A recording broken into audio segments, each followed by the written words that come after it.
Good morning, everybody. Welcome to Conversations with Anasa. So happy to see you.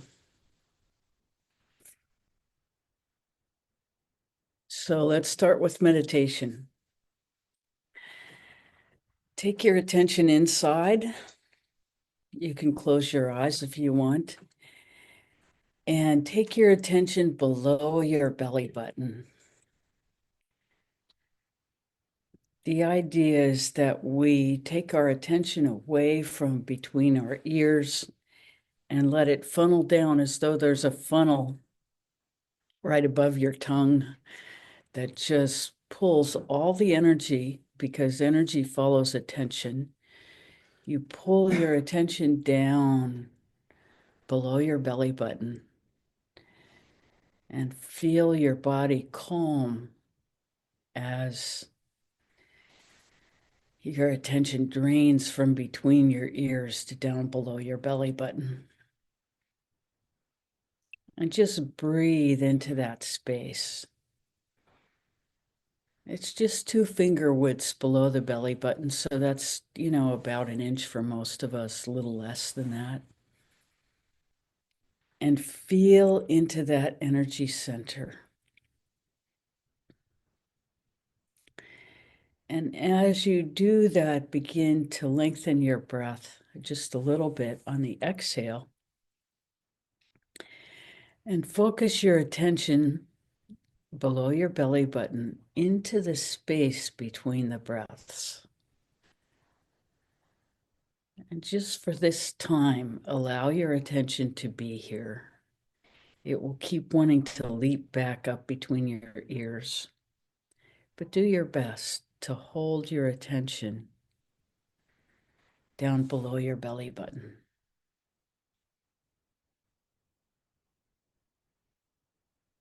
Just for a few cycles of breathing.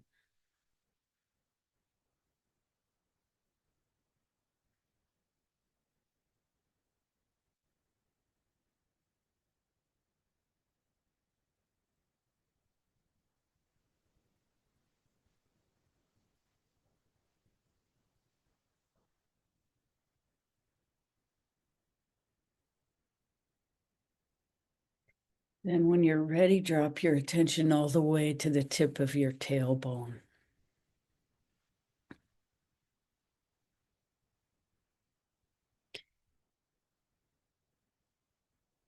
Again, holding your attention there and feeling for the space between the breaths.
Holding your attention at the tip of the tailbone and feeling for the space between the breaths.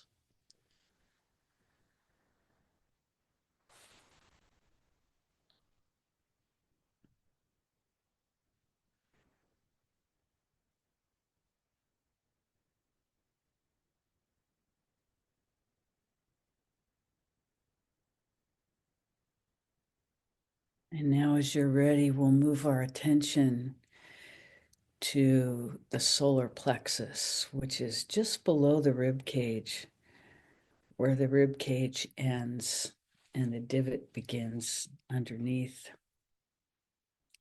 There's an upside down V. And breathing in that space all the way to your back.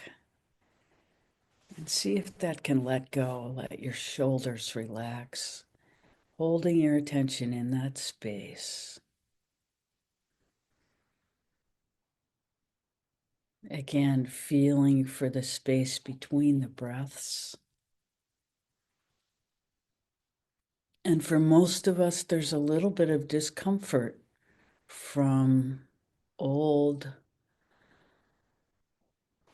old uh, shocks, sudden things that block our diaphragm. So breathing into that space in the solar plexus and feeling for the space.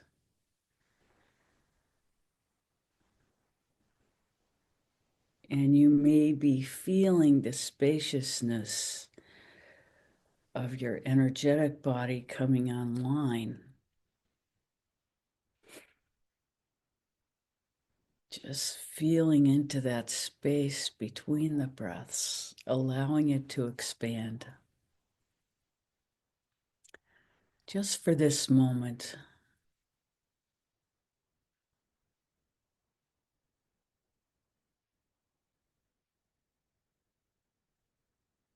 Yes, and feel the freedom of the heaviness dropping away.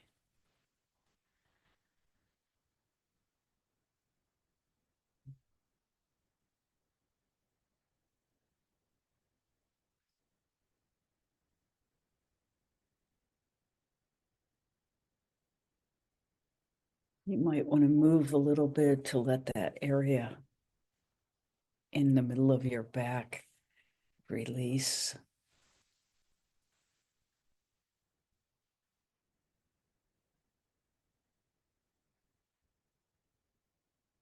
And then when you're ready, allow your attention to come up to your throat center.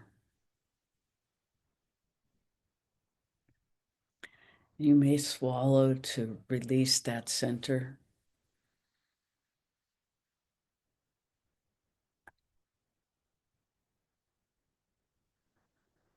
Again, feeling for the space between the breaths in this energy center.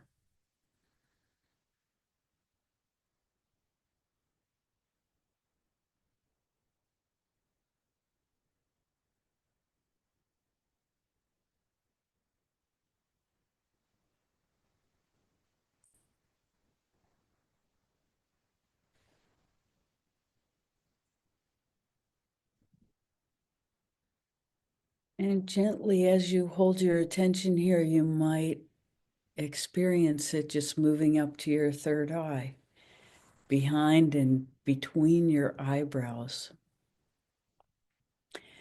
It's actually above the middle of the roof of your mouth.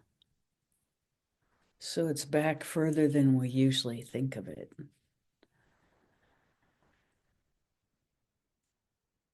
And from there, you can feel the line of energy from the tip of your tailbone all the way up and out the top of your head. For now, holding your attention in the third eye.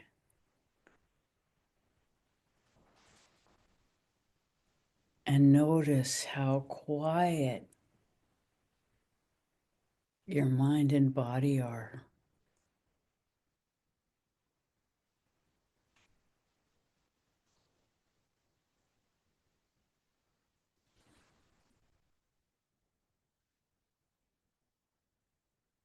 Again, feeling for the space between the breaths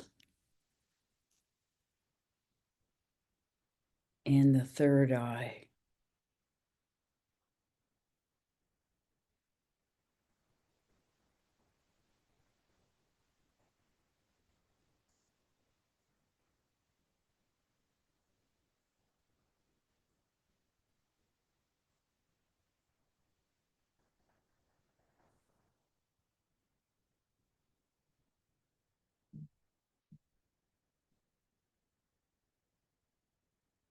And gently, when you're ready, you can begin to experience the flow of energetic presence that goes down the front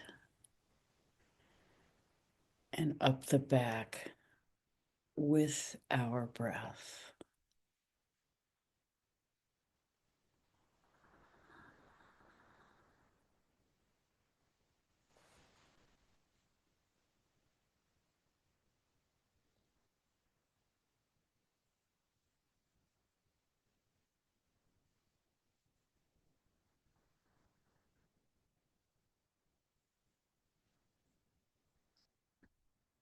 And with this experience comes the live through experience of the fact that we are spiritual beings having a physical experience.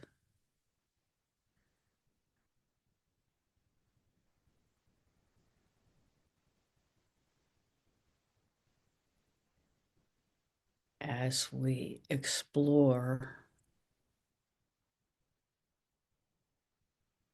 our ethereal body.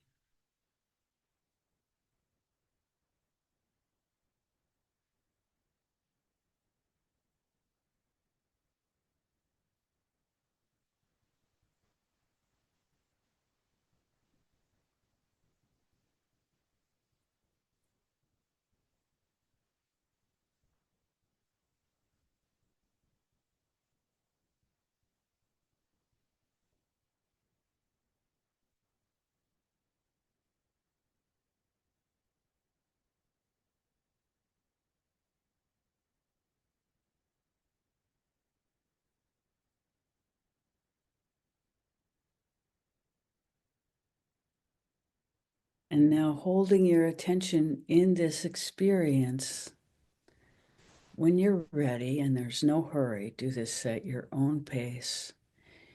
You can open your eyes, holding your attention inside. And we'll begin our conversation. How may we serve today?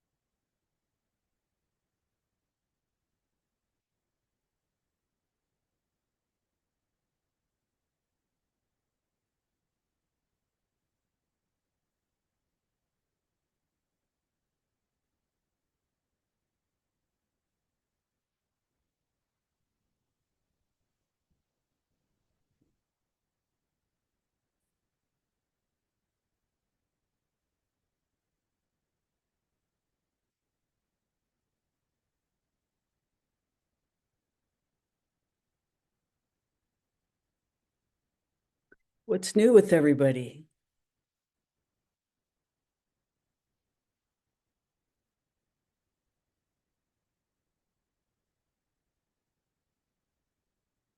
I was invited to this and I don't actually even understand what like we're doing now. Like what is Oh, this? great. So, what's your first question? I suppose my bigger question is can I trust this for you? I just got really burned by a teacher and I don't really know who you are. And so I Oh, don't know how to engage. so the way you gauge is by trusting yourself. And also, there's certain things you can look for in an environment. Like if somebody is telling you, do what I say, but not what I'm doing, then you kind of know that's not right. Um, and really, the experience is should always be leading you to trust your deepest inner guidance. which is all of us have access to our deepest inner guidance. But because our culture doesn't teach us to foster that as young children, we are taught that all our attention should be outside, and only external indicators are true. And, this is basically scientific method. And the actual truth is that we are, and always have been, throughout time and space, connected to our own divinity. We are all connected to the same divinity. There is really only one thing, and that thing is the source of life itself. That is completely trustworthy. But the cultivation of that, because we have been in such an externalized environment, the cultivation of that awareness and that truth within ourselves takes some time. And it helps to be around people who have spent more time cultivating that, because they are living in the experience. Like, you may notice that what you're experiencing here is a little different from your everyday life. Maybe you're noticing that, maybe not. It depends on a lot of factors. But the only time where trust is where faith is important is in the beginning, until you begin to trust your own experience. And then there's no problem, because really truth resides within you. And you'll also come to understand that truth is a visceral experience. Like, your body knows what's true. And you may already know this from your own experience, that there's someplace deep in you that knows the truth, and that when you hear it, you also feel it. But because we are so conditioned that the only truth that's reliable is printed word, or historical fact, or, proven science, we don't trust our own experience. We are conditioned by our environment, by people who want to control us, not to trust our intuition, which is really what I'm talking about when I'm saying that we know truth by our experience. And so what this is about is guiding us into our own experience of truth with capital letters that is available to every human being. It's that truth, that fundamental what we're made of, does not change from person to person. How we experience it definitely does, because we are each unique. But that it's there and that it contains something that we can count on is experiential and available to everyone. It's not always instantly available. To some lucky people, it's instantly available, and they just have to be told once and they know. Those people are pretty few and far between. But that's how you keep from getting burned. You keep checking in with yourself. Does this make sense? Is this true? And as you know from being burned, you recognized at a certain point that what you were being told wasn't in your highest best interest. However, you recognized that, you knew it and you trusted it. And so now you're looking elsewhere. And that happens to a lot of us, that we, in our search, we first encounter people who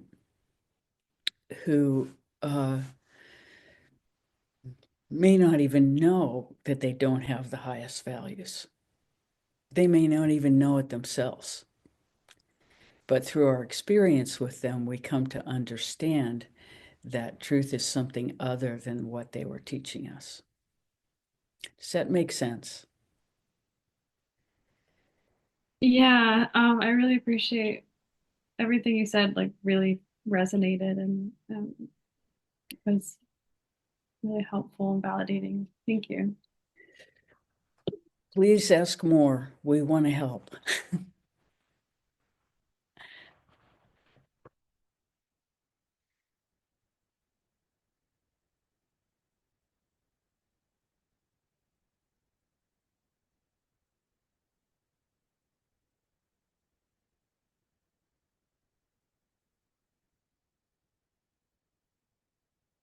So I would venture to say that everybody on this call has had a similar experience in one way or another in meeting someone or some group of people who seemed at the outset to really, really understand and know something that we wanted to know, and then get disillusioned along the way that, oh, well, maybe this isn't what I thought it was.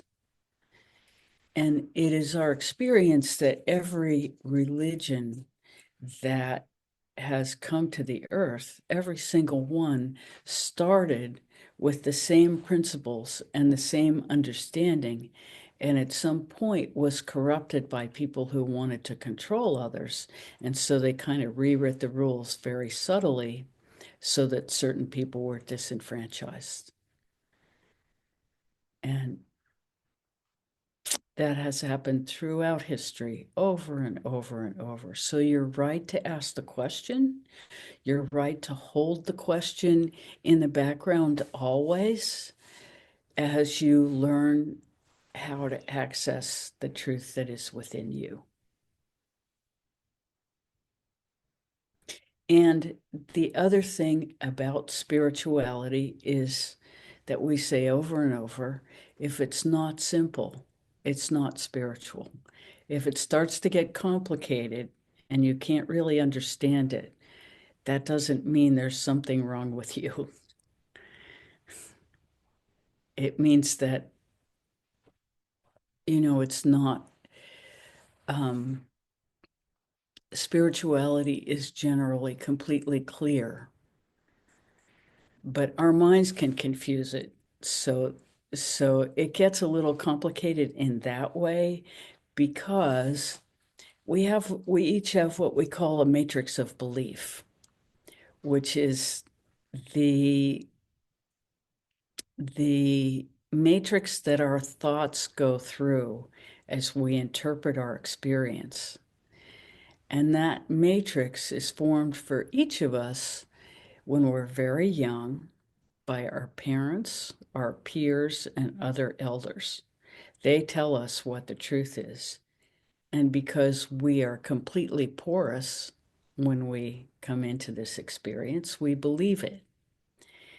And so, as we begin to discover who and what we really are, we have to examine our matrix of belief and see if these things that we took as inherent truth are real. And so that can take some time and energy to explore. And that's really what we're doing here. And the value of community is that we can reflect to each other our experience of what's true. And the collective energy is really helpful in guiding us. Does that make sense?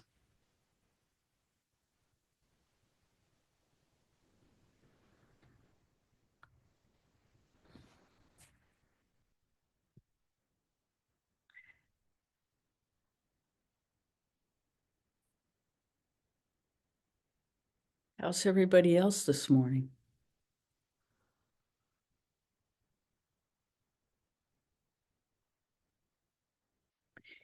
I'm an astrologer, so I generally give an astrological update about what's what's going on in the sky. And the the there's a conjunction between two very, we use the word malefic, which means that these planets can damage mostly our minds. And so the Rahu, the planet of insatiable greed, and Saturn, the planet of democracy and the common people, are at loggerheads, both in the sky and in our external world. And within a few days, they will start moving apart. And then things will gradually ease up as they get further and further apart. But these last few weeks, they've been just mashing together, and it's been really, really quite intense. And right now, it's so intense, it feels like a still point as the change is getting ready to happen.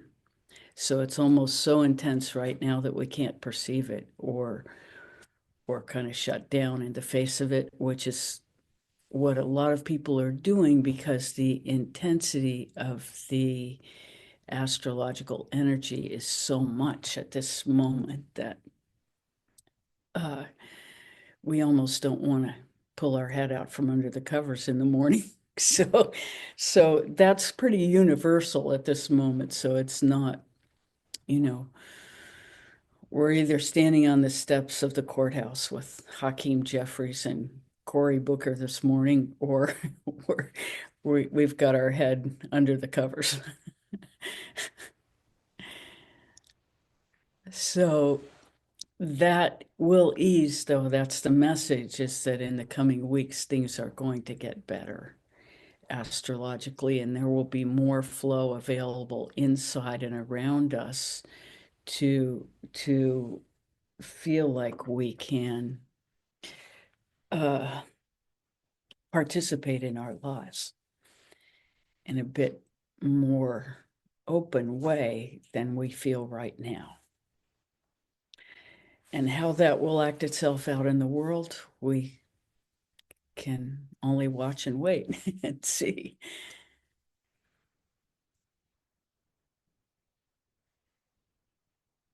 But there are some very good things. Venus is exalted and Jupiter is strong. And these are the two most benefic, the two planets that bring Jupiter brings wisdom and Venus brings love. And they are both strong and they're interacting with each other, which makes this love, wisdom energy available in actually its highest form. It's available when we can get beyond this contraction of two very powerful dark planets. So that is available to us. And that's probably what we experience in our meditation when we get kind of deep and suddenly there's joy. This is Venus and Jupiter being available to us. Um,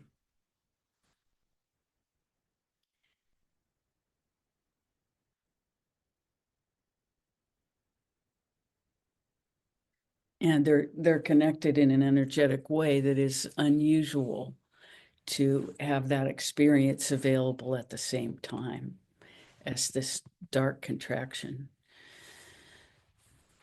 But not all planets in the sky. They're about 50-50, the challenging ones and the good ones. And, astrology, as we're learning it, is a very ancient science in Hindu culture. So we're learning Vedic astrology, which is a little bit different from Western. But it doesn't mean that Western's not also valid. It's just different. So how may we serve this morning? What's up? Good morning. Good morning. Thank you for explaining that. it has been an intense time, or it is an intense time. And I just have been feeling um, so far from being grounded. I just feel kind of floaty all the time. And I have to say that that what keeps me stable and keeps me hopeful is my meditation practice. And I just want to mention that my meditation practice has put me in touch with myself and my inner knowing that I didn't realize I had in me. So, an appreciation of myself and a love of myself and able to love others. So, I'm very grateful for this practice. And I appreciate you letting me know about the stars because you start thinking, oh my God, is it in my head? Is it me? Because the atmosphere is so crazy. I mean, and nothing bad has happened, but it's just off. Everything is off. Yeah, we can only agree. Yeah, And yeah, it's the most difficult time that we've experienced in our lifetimes. Our government is under siege. Our way of life, our perception of democracy and how we care for people as a society is hugely being challenged. And it's very scary. For me, it's very scary.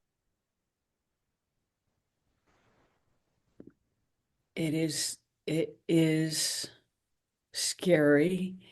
And at the same time, we're seeing, real courage on the part of some of our leaders, which is just so admirable. And, what we have said over and over is that we have to see what we don't want to choose what we do. And really, what's happening now is we are choosing what we want by moving carefully behind the people that we support. And and it's an important time to write letters, make phone calls, do something that we can do. Everybody on this call can actually go out to demonstrations. And but we need to protect ourselves because the possibility of being persecuted kind of grows every day. So don't take your phone, wear a mask, and make it more difficult for AI to track who's who. But we can do this. And as we have said every week since this started, is the most important thing we can do is to stay centered in ourselves. And really, this practice that we begin every class with of holding our attention below our belly button is really, really important because the tendency is to get stuck between our ears. And what happens when all our attention is up here is we're just banging back and forth with the same ideas over and over and over, reinforcing the fear, the reactivity, the anger, and everything that our mind wants to say, when really, if we hold our attention low in our body, we can be calm. Our center is actually below our belly button, our center of gravity, from which we balance our entire body. And when we have our attention below our belly button, we are grounded and we can see more clearly because our enteric brain, the brain that produces many of the chemicals that run our super brain, our intellect, our enteric brain actually gives us emotional feedback that we don't have access to between our ears. And it's important that we cultivate this awareness because it's a different part of our nervous system that we have not been taught to pay attention to. And as we pay attention to it and it comes online, we have greater access to what's real in our own personal environment. And of course, the science about this is just in baby stages. But all of the science is pointing to the enteric brain being at least as informative, if not more so, because the brain between our ears is stuck in the past and the future. It's never in the present. It's always anticipating or it's rerunning. Those are the two things it does. And to be in real time is to be centered in our center of gravity, allowing this to have motion so that it's not stuck, in a recurring thought process, which is what we do when we're afraid. We go over and over the same territory. So if we pull our attention lower, we notice immediately that a calm descends in our body. It literally descends as our attention does. And when we hold our attention there and focus on the space between the breaths, we create a place of rest for our mind. It can get quiet. Now, it's going to bounce back up every second we allow it, just because that's what it does out of habit. So we're creating a new habit by breathing and following our breath down.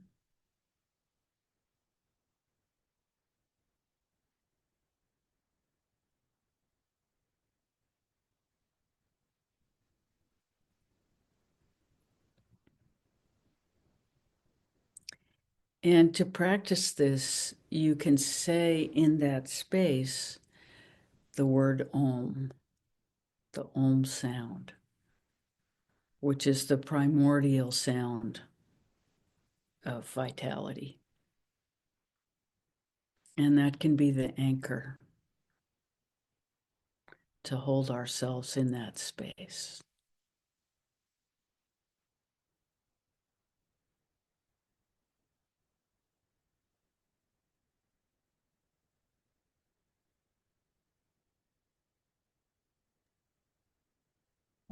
How may we serve? I just want to add that I'm noticing that repeating mantra helps uh, hold that space, that quiet space. Absolutely.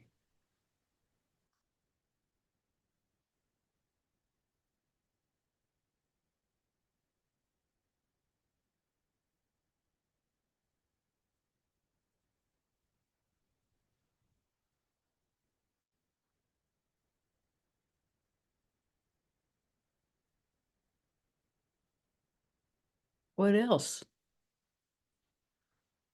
Mm-hmm. Hey, good morning. Good morning. Hi to everyone. It has been so crazy. Thank you again for letting us know what's going on again. And yeah, I have my ex-husband coming into town. Not quite sure the end of this coming week or so. And I just find it, well, I'm going to be talking with him about some past issues, but that I've been over stimulated about just thinking about it. But I also realize it's the timing in this can't be by mistake, you know, because there's some pretty difficult things I want to talk about as well. Uh, I'm coming to terms with that difficult part, but wow. So must be the right timing because here we are. Well, the question is right timing for what? You know, as far as we're concerned, in this kind of intensity, it's right time for being quiet and watching. Mm-hmm. And, expecting Mm-hmm. anything Yeah. other than denial is going Mm-hmm. to get you in trouble. Mm-hmm. Yeah.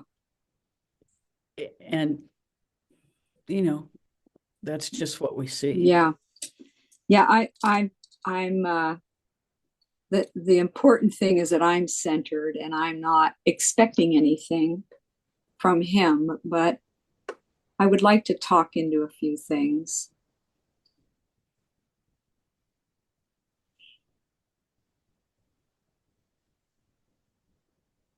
Is there anything in his behavior over time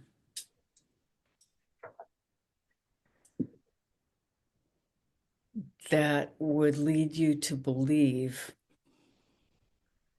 that there's value to your relationship with him and having this conversation?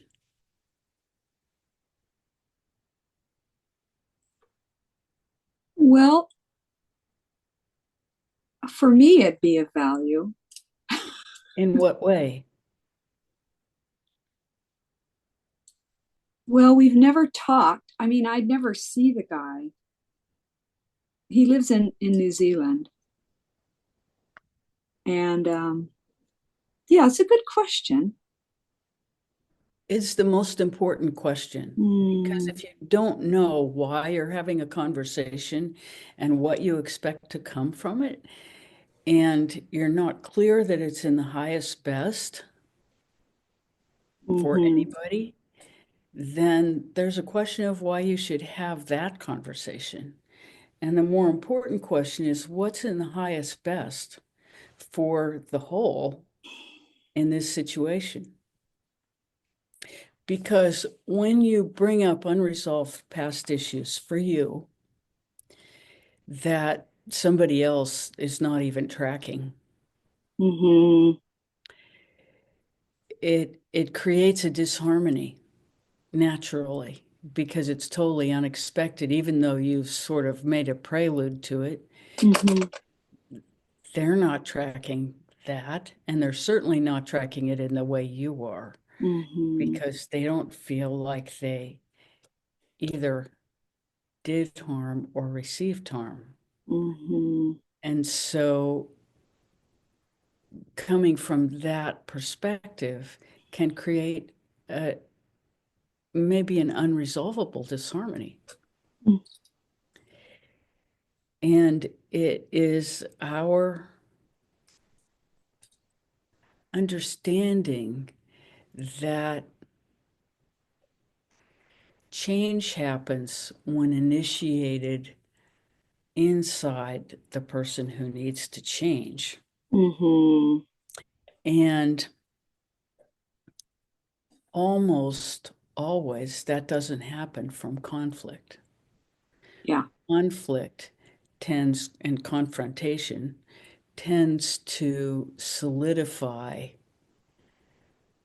rigidity, Hmm. whereas cultivation of the highest best tends to promote flexibility. Yeah. And from that cultivation of the highest best and the flexibility that it begins to bring to a person as they do that, then change happens because Mm. it's self-initiated with a capital S, because the deepest part of the person, which is the capital S self, starts to wake up. And I then, can feel that just yeah, as you're speaking. the truth of that in So, my heart. so in every relationship, this is what Yes. we want to cultivate in our interactions, is Yeah. the highest self to come online for every person that we deal with. And in every situation, that is our intention. And this is the way that change happens across. This is the way we hold our candle to every person that we meet, and they become inspired to cultivate their highest self and the highest self of every person they meet in every interaction that they have. This is an extremely high bar to put on ourselves, and we don't expect anybody else to do it. Yep. But if we don't hold it for ourselves, then how is it possible that it will transmute everybody around us? So we Abs- have to hold ourselves to absolutely. this high bar of awakening our own capital S self, capital T truth, our own access to that which is real.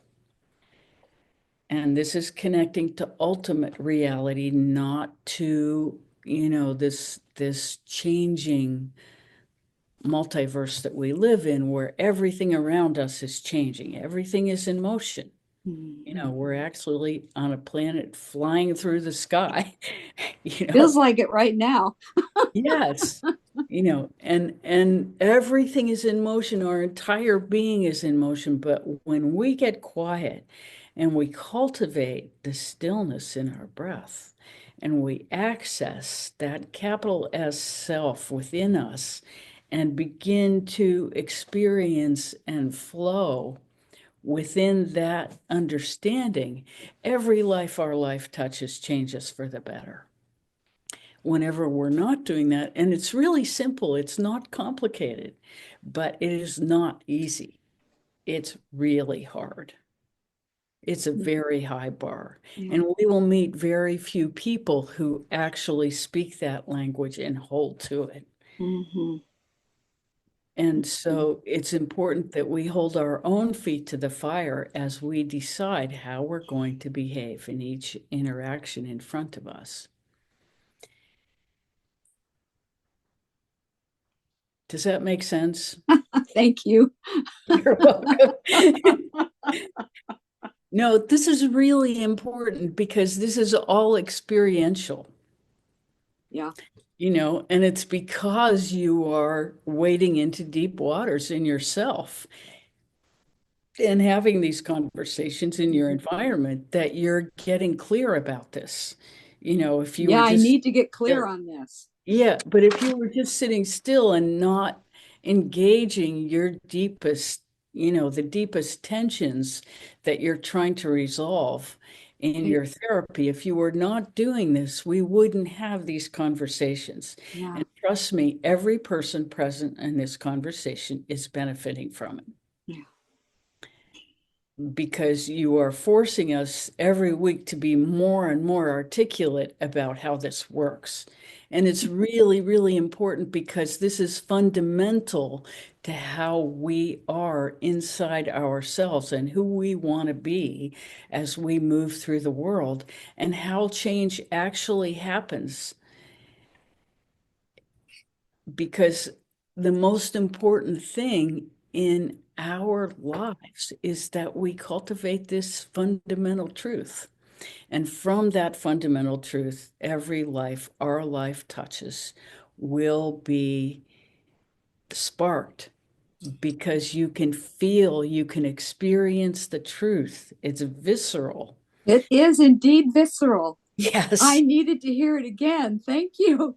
Well, we all need to hear it again It's so, because, oh my we are God. just reflexively, going to some idea Oh, that we think is more beneficial. But really, this is so simple. You just hold to the truth within yourself. hmm. And if you don't know that you're in that place, then you're not ready for conversation. That's very important to hear. Yes. And the gauge is the highest best for everyone, the highest best for the whole.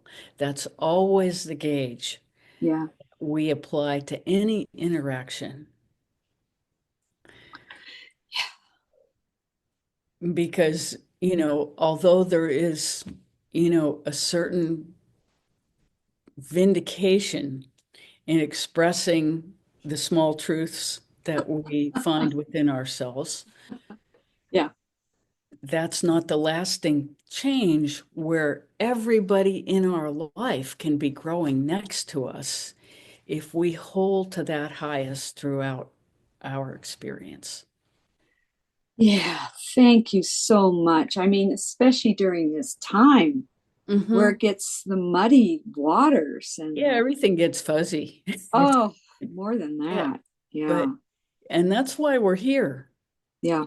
We're here because we want to help. Yeah. I really, really appreciate it. Thank you. You're so welcome. You're so, so welcome. And it's so valuable because you force us every week to find a different way to articulate really this critical point.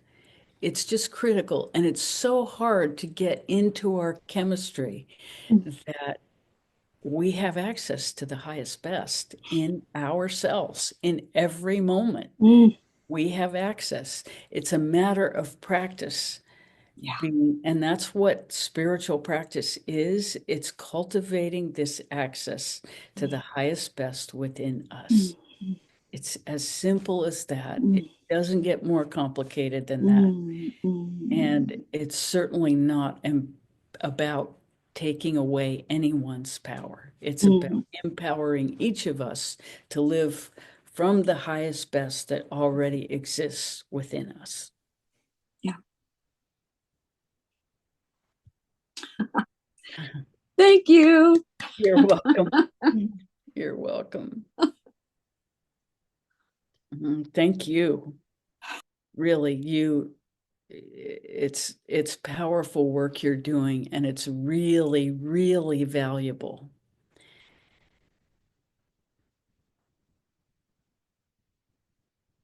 Can I ask a question about that? Sure. Um, I don't know how we can know what is in our highest good all the time because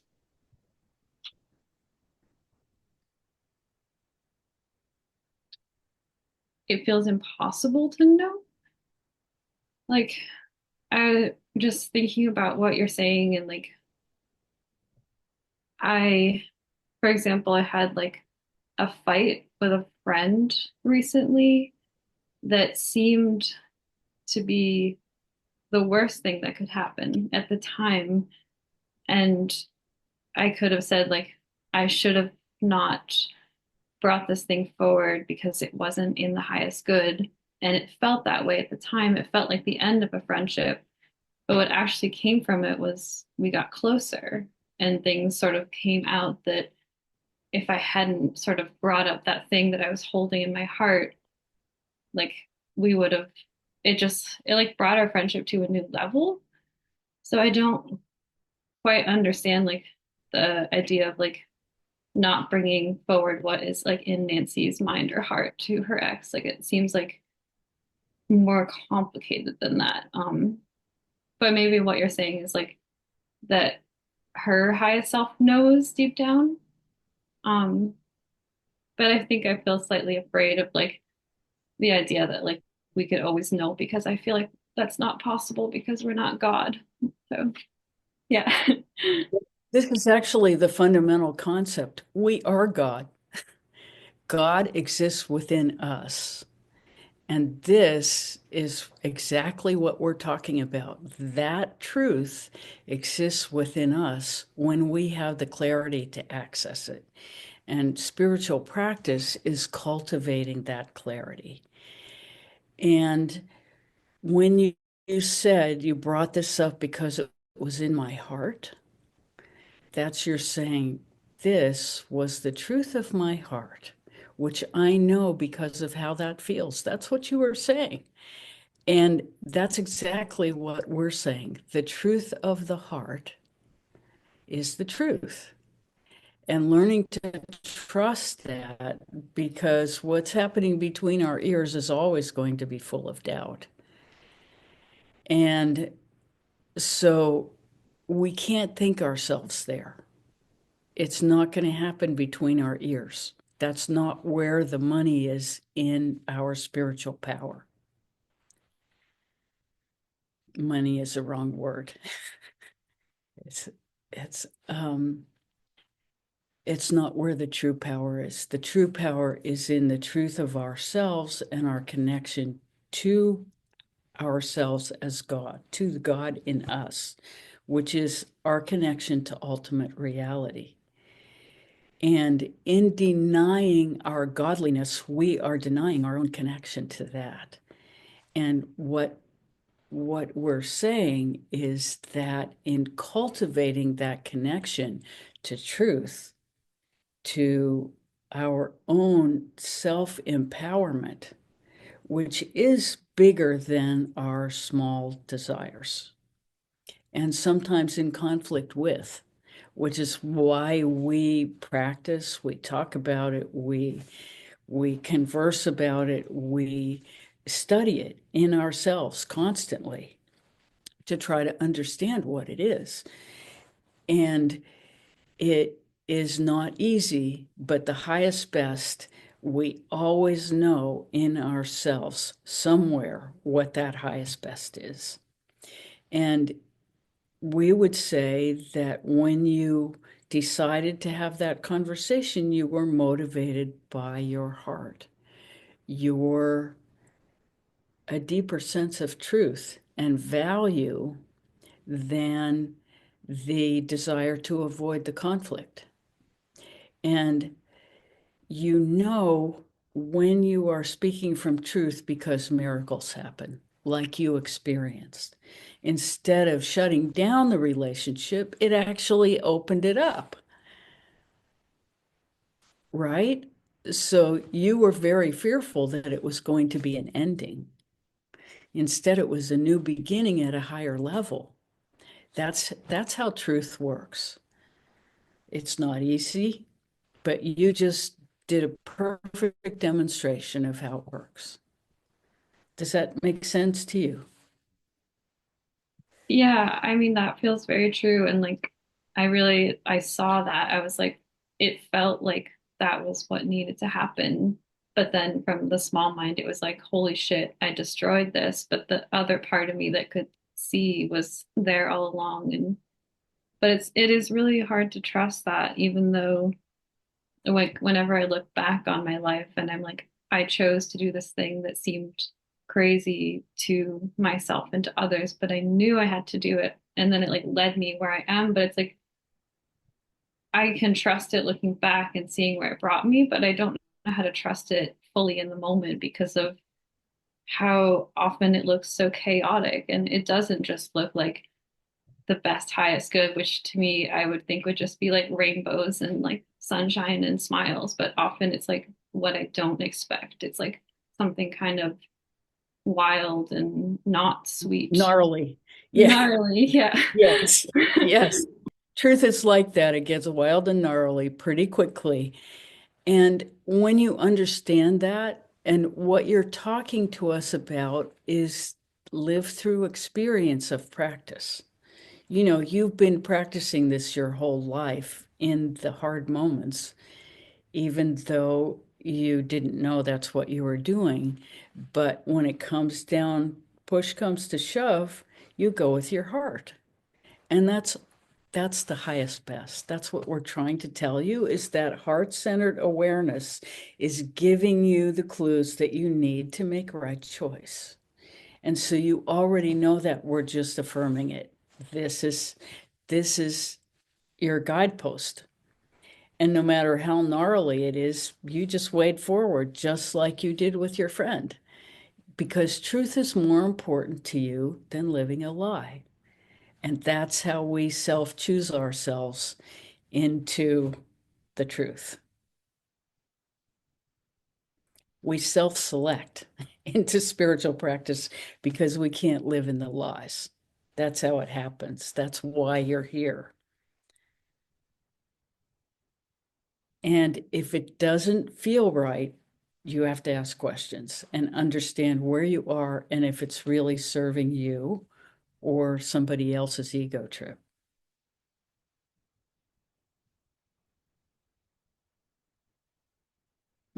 You're so welcome. We're so grateful you're here.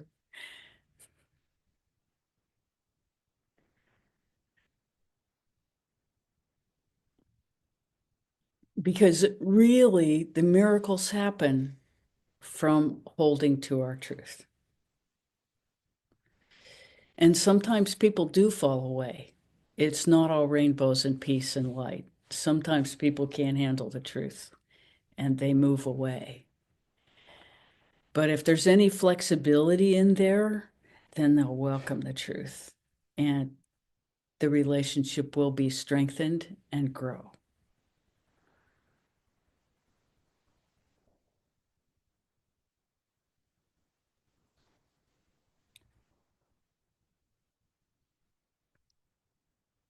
What else? Anybody?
How may we serve further?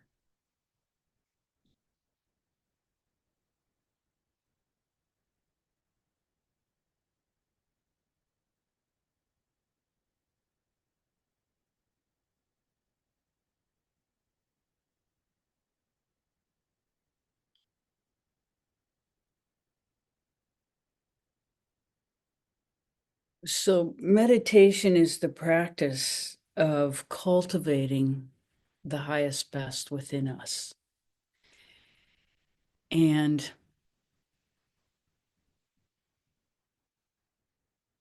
as we center ourselves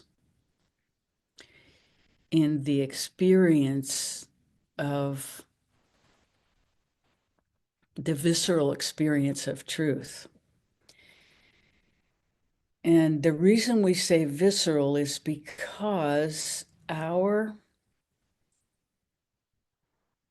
we are never disconnected from God, from our source energy, from divinity, from godliness, from whatever word we want to call it, vital force, energy. Our energetic body is the source that keeps us alive. It is the source of our vitality. And meditation is connecting to that source directly and allowing ourselves to experience the energy centers and channels throughout our body that keep us alive.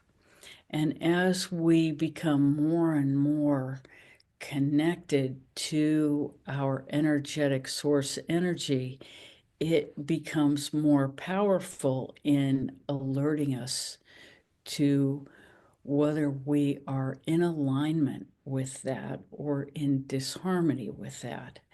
And meditation is cultivating that harmony in ourselves. And generally, we do it twice a day. Once when we wake up in the morning, we come online to our energetic being, which often is more available while we're sleeping.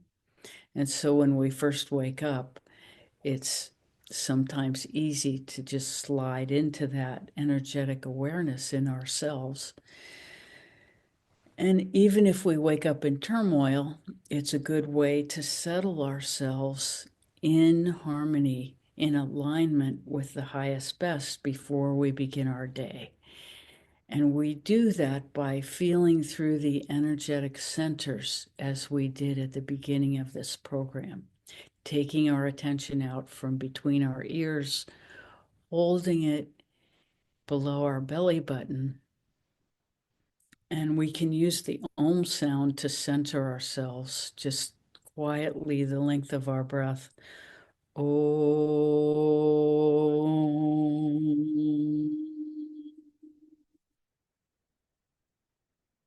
We can do that either verbally or completely silently. It will ground our energy. And we can do that in each energy center as we work through them. We have lots of meditations online that we practice with on YouTube.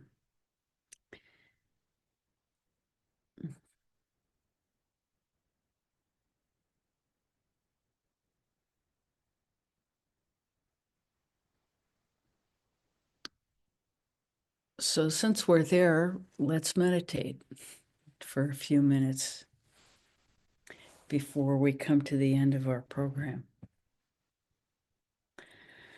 So take your attention inside, 2 fingers below your belly button.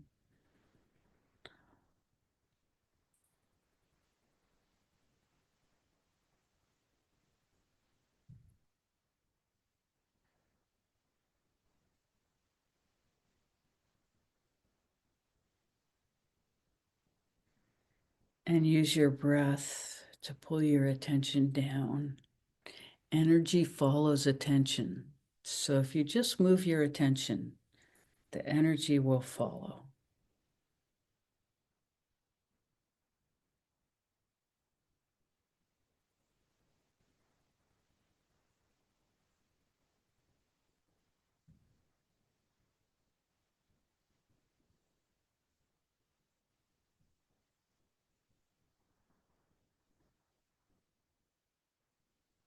Then drop your attention to the tip of the tailbone.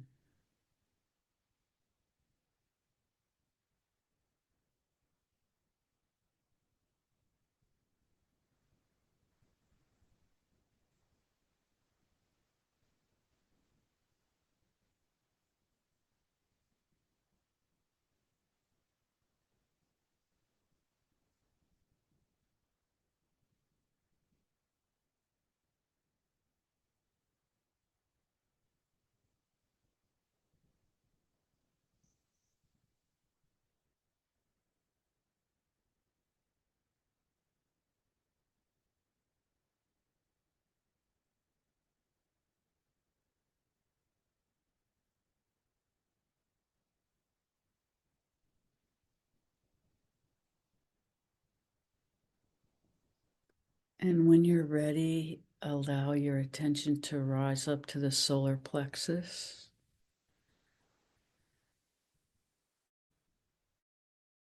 just below your rib cage.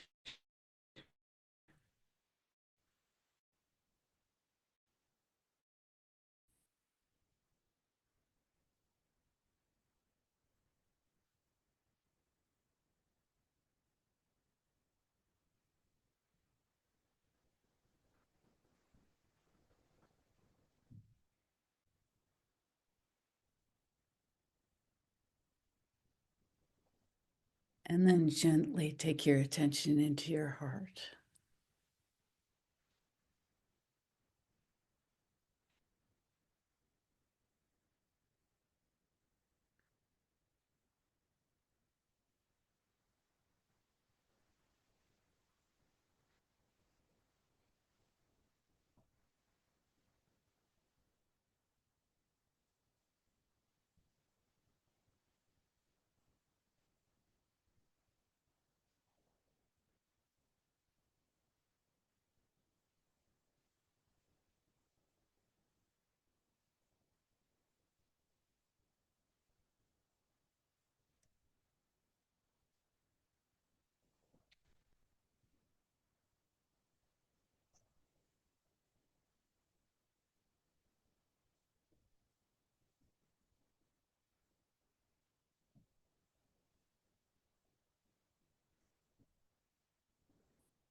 When you're ready, allow your attention to rise up to your throat center.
And then feel into the third eye,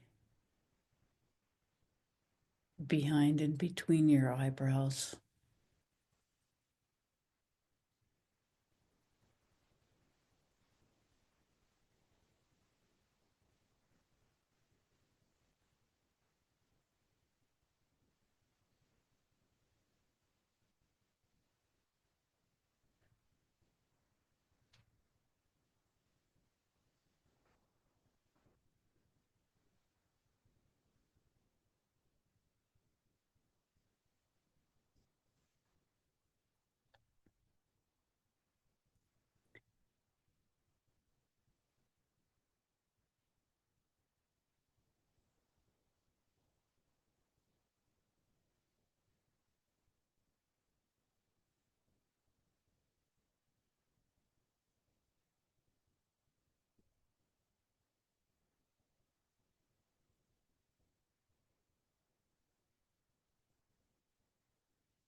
And from this place, you can feel into the alignment that already exists within you.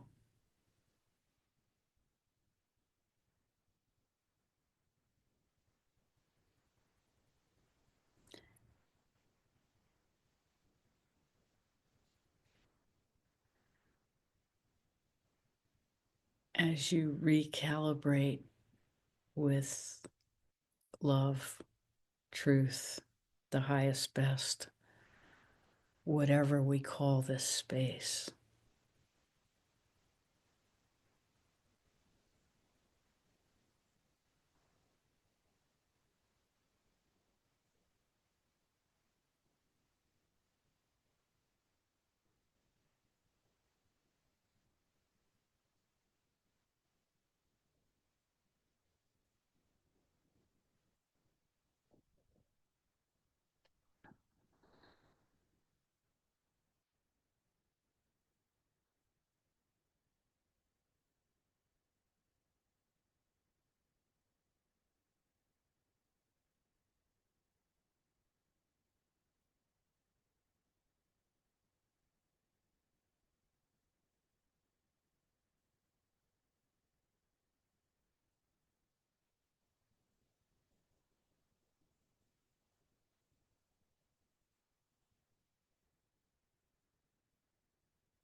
Thank you so much for coming today.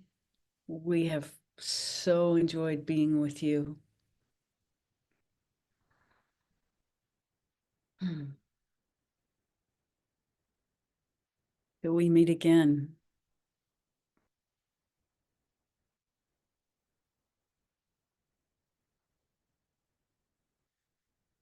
Thanks, everybody.